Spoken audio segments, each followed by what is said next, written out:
The old man had ridden with some of these knights.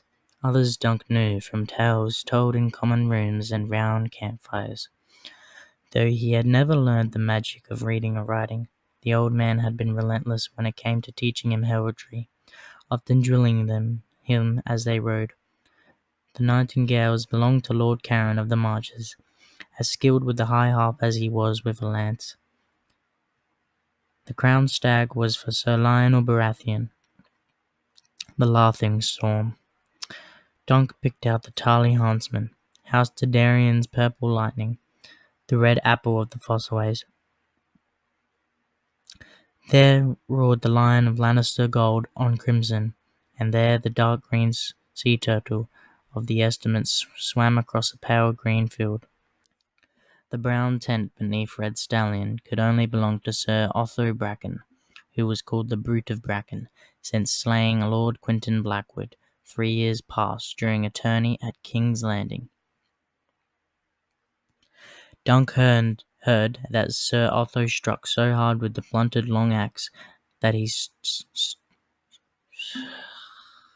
stove in the visor of Lord Blackwood's helm and the face beneath it. He saw some Blackwood banners as well, on the west edge of the meadow, as distant from Sir Otho as they could be. Marbrand, Mallister, Cargill, Westerling, Swan, Mullendore, Hightower, Florent, Frey, Penrose, Stokewolf, Daffy, Perrin, Wild.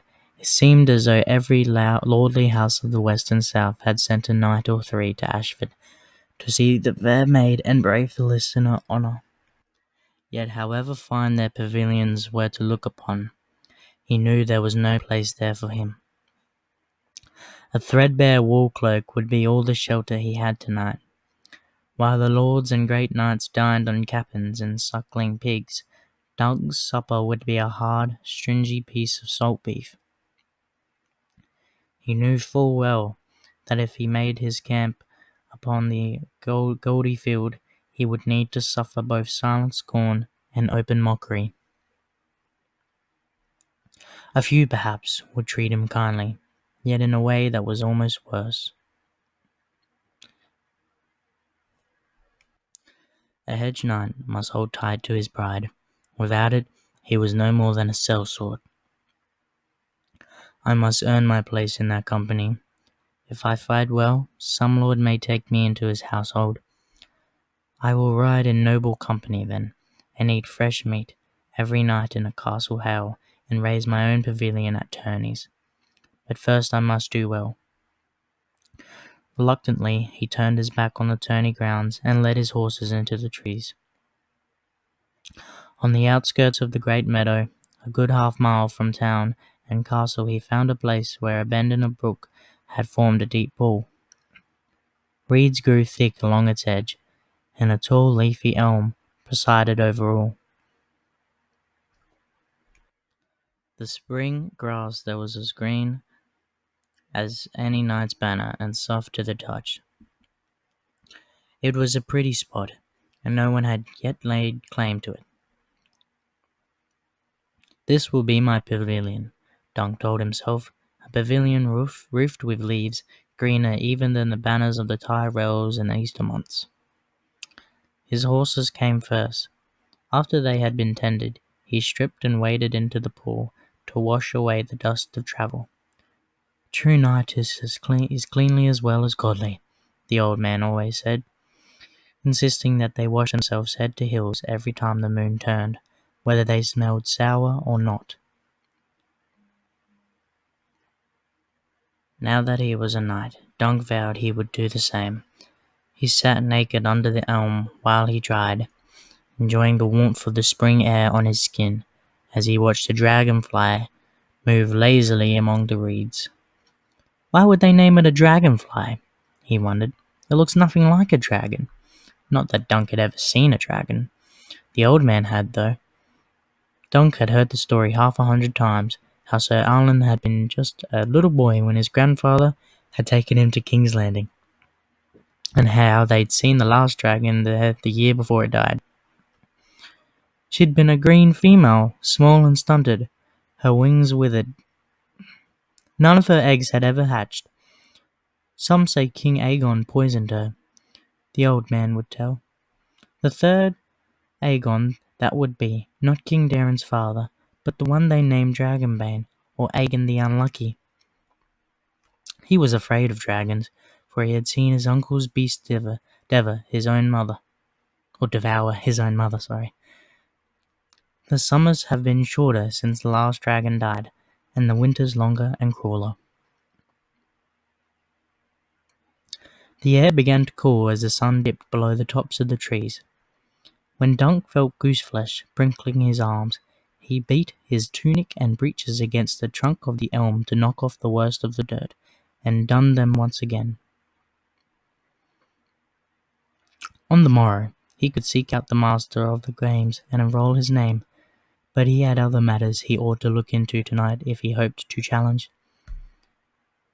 He did not need to study his reflection in the water to know that he did not look much a knight, so he slung Sir Alan's shield across his back to display the sigil.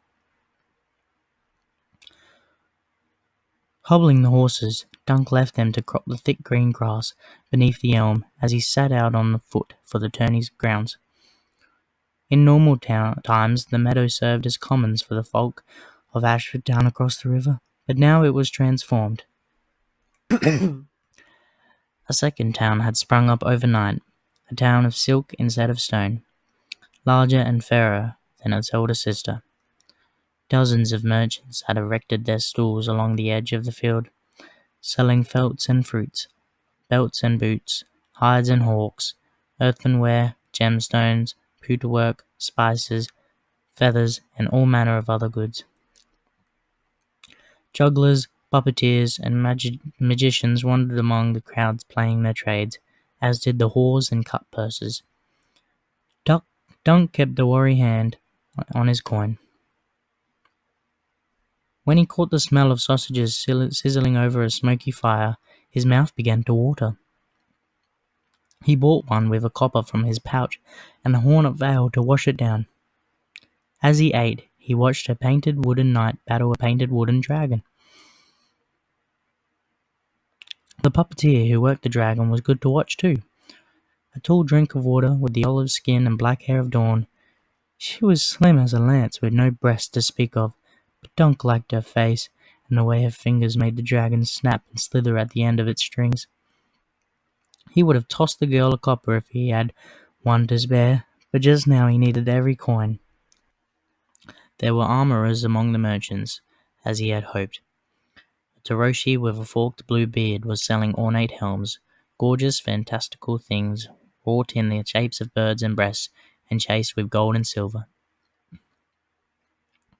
Elsewhere he found a sword maker, hawking cheap steel blades, and another whose work was much finer, but it was not a sword he lacked. The man he needed was all the way down at the end of the row, a shirt of fine chainmail, and a pair of lobstered steel gauntlets displayed on the table before him. Dunk inspected them closely. "You do good work," he said. "None better." A stumpy man, the smith was no more than 5 feet tall, yet wide as Dunk about the chest and arms. He had a black beard, huge hands, and no trace of humility. "I need armour for the tourney," Dunk told him. A suit of good mail with gorget greaves and griffon. The old man's half-helm would fit his head, but he wanted more protection for his face than a nasal bar alone could provide. The armourer looked him up and down. "You're a big one, but I've armoured bigger." He came out from behind the table. "Kneel. I want to measure those shoulders. Aye, and that thick neck of yours." Dunk knelt. The armourer laid a length of knotted rawhide along his shoulders, grunted, slipped it about his throat, grunted again. "Lift your arm." "No, the right," he grunted a third time. "Now you can stand." The inside of a leg, the thickness of his calf, and the size of his waist elicited further grunts. "I have some pieces in me wagon that might do for you," the man said when he was done. "Nothing prettied up with gold nor silver, mind you, just good steel, strong and plain. I make helms that look like helms, not winged pigs and queer foreign fruits, but mine will serve you better if you take a lance in the face." "That's all I want," said Dunk. "How much?" 800 stags, for I'm feeling kindly." 800! It was more than he had expected. I could trade you some old armor, made for a smaller man, a half-helm, a male horseback." "Steely Pate sells only his own work," the man declared, "but it might be I could make use of the metal. If it's not too rusted, I'll take it and armor you for 600. Dog could beseech Pate to give him the armor on trust, but he knew what sort of answer that request would likely get. He had travelled with the old man long enough to learn that merchants were notoriously mistrustful of hedge knights, some of whom were little better than robbers. "I'll give you 2 silvers now, and the armor and the rest of the coin on the morrow." The armourer studied him a moment. 2 silvers buys you a day. After that, I sell me work to the next man." Dunk scooped the stags out of his pouch and placed them in the armourer's calloused hand. "You'll get it all. I mean to be a champion here. Do you, Pate, bid one of the coins? And these others, I suppose they all came just to cheer you on." The moon was well up by the time he turned his steps back towards his helm. Behind him, Ashford Meadow was ablaze with torchlight. The sounds of song and laughter drifted across the grass, but his own mood was sombre. He could think of only one way to raise the coin for his armour, and if he should be defeated, "One victory is all I need," he muttered aloud. "That's not so much to hope for." Even so, the old man would never have hoped for it. Sir Alan had not ridden a tilt since the day he had been unhorsed by the Prince of Dragonstone in a tourney at Storm's End many years before. "It is not every man who can boast that he broke 7 lances against the finest knight in his 7 kingdoms," he would say. "I can never hope to do better, so why should I try?" Dunk had suspected that Sir Alan's age had more to do with it than the Prince of Dragonstone did, but he never dared say as much. The old man had his pride, even at the last.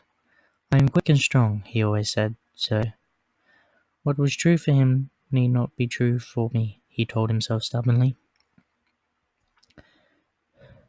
He was moving through a patch of weed, chewing over his chances in his head, when he saw the flicker of firelight through the bushes. "What is this?" Dunk did not stop to think. Suddenly his sword was in his hand and he was crashing through the grass.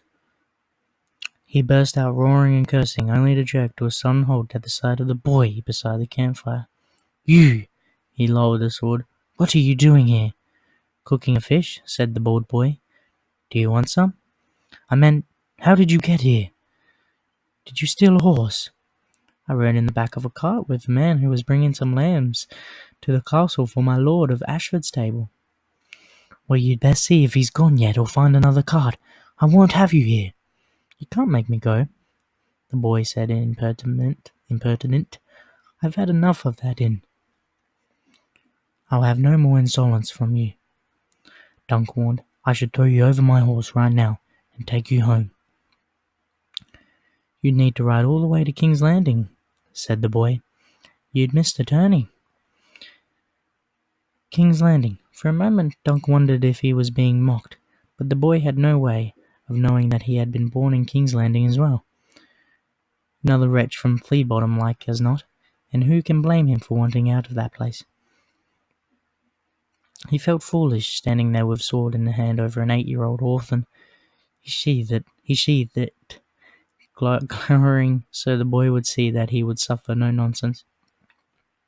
"I ought to give him a good beating at the least," he thought, but the child looked so pitiful he could not bring himself to hit him. He glanced around the camp. The fire was burning merrily, within a neat circle of rocks. The horses had been brushed, and clothes were hanging from the elm, drying above the flames. "What are those doing here?" "I washed them," the boy said, "and I groomed the horses, made the fire, and caught this fish. I would have raised your pavilion, but I couldn't find one." "There's my pavilion." Dunk swept a hand above his head, at the branches of the tall elm that loomed above them. "That's a tree," the boy said, unimpressed. "It's all the pavilion a true knight needs. I would sooner sleep under the stars than in some smoky tent. What if it rains?" "The tree will shelter me." "Trees leak." Dunk laughed. "So they do. Well, if truth be told, I lack the coin for a pavilion, and you'd best turn that fish, or it will be burned on the bottom and raw on the top. You'd never make a kitchen boy." "I would if I wanted," the boy said, but he turned the fish. "What happened to your hair?" Dunk asked of him. "The maester shaved it off." Suddenly self-conscious, the boy pulled up the hood of his dark brown cloak, covering his head.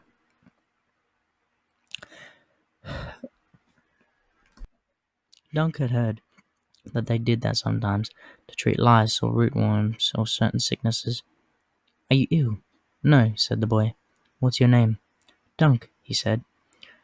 The wretched boy laughed aloud as if that was the funniest thing he'd ever heard. "Dunk," he said. "Sir Dunk.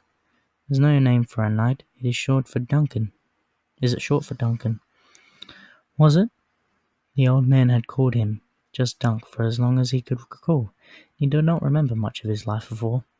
"Duncan, yes," he said. "Sir Duncan of—" Dunk had no other name, nor any house. Sir Arlen had found him living wild in the stews and alleys of Fleabottom. He had never known his father or mother. What was he to say? Sir Duncan of Fleabottom did not sound very knightly. He could take Pennytree, but what if they asked him where it was? Dunk had never been to Pennytree, nor had the old man talked much about it. He frowned for a moment, and then blurted out, "Sir Duncan the Tall." He was tall. No one could dispute that, and it sounded pursuant, though the little sneak did not seem to think so. "I have never heard of any Sir Duncan the Tall." "Do you know every knight in the 7 kingdoms, then?" The boy looked at him boldly. "The good ones." "I'm as good as any. After the tourney, they'll know that. Do you have a name, thief?" The boy hesitated. "Egg," he said. Dunk did not laugh. "His head does look like an egg. Small boys can be cruel, and grown men as well." "Egg," he said. "I should beat you bloody and send you on your way. The truth is, I have no pavilion, and I have no squire either. If you'll swear to do as you're told, I'll let you serve me for the tourney. After that, well, we'll see. If I decide you're worth your keep, you'll have clothes on your back and food in your belly." The clothes might be rough spun, and the food salt beef and salt fish, and maybe some venison from time to time, where there are no foresters about, but you won't go hungry, and I promise not to beat you, except when you deserve it. Egg smiled. "Yes, my lord." "Sir," Dunk corrected, "I am only a hedge knight." He wondered if the old man was looking down on him. "I will teach him the arts of battle, same as you taught me, sir. He seems a likely lad might be one day. He'll make a knight." The fish was still a little raw on the inside when they ate it, and the boy had not removed all the bones, but it still tasted a world better than hard salt beef. Egg soon fell asleep beside the dying fire. Dunk lay on his back nearby, his big hands behind his head, gazing up at the night sky. He could hear distant music from the tourney grounds, half a mile away. The stars were everywhere, thousands and thousands of them. One fell as he was watching, a bright green streak that flashed across the black, and then was gone. A falling star brings luck to him. Who sees it? Dunk thought. But the rest of them, all in their pavilions by now, staring up at silk instead of sky. So the luck is mine alone. In the morning, he woke to the sound of cock crowing. Egg was still there, curled up beneath the old man's second-best cloak. Well, the boy did not run off during the night. That's a start. He prodded him awake with his foot. "Up. There's work to do." The boy rose quick enough, rubbing his eyes. "Help me saddle Sweetfoot," Dunk told him. "What about breakfast?" "There's salt beef, after we're done." "I'd sooner eat the horse," Egg said. "Sir, You'll eat my fist if you don't do as you're told. Get the brushes. They're in the saddle sack. Yes, that one. Together they brushed out the palfrey's sorrel coat, hefted Sir Arlen's best saddle over her back, and cinched it tight. Egg was a good worker once he put his mind to it, Dunk saw. I expect I'll be gone most of the day, he told the boy as he mounted. You're to stay here and put the camp in order. Make sure no other thieves come nosing about. Can I have a sword to run them off with? Egg asked. He had blue eyes. Dunk saw very dark, almost purple. His bald head made them seem huge somehow. No, said Dunk. A knife's enough, and you had best be here when I come back. Do you hear me? Rob me and run off and I'll hunt you down. I swear I will, with dogs. You don't have any dogs, Egg pointed out. I'll get some, said Dunk. Just for you. He turned Sweetfoot's head toward the meadow and moved off at a brisk trot, hoping the threat would be enough to keep the boy honest.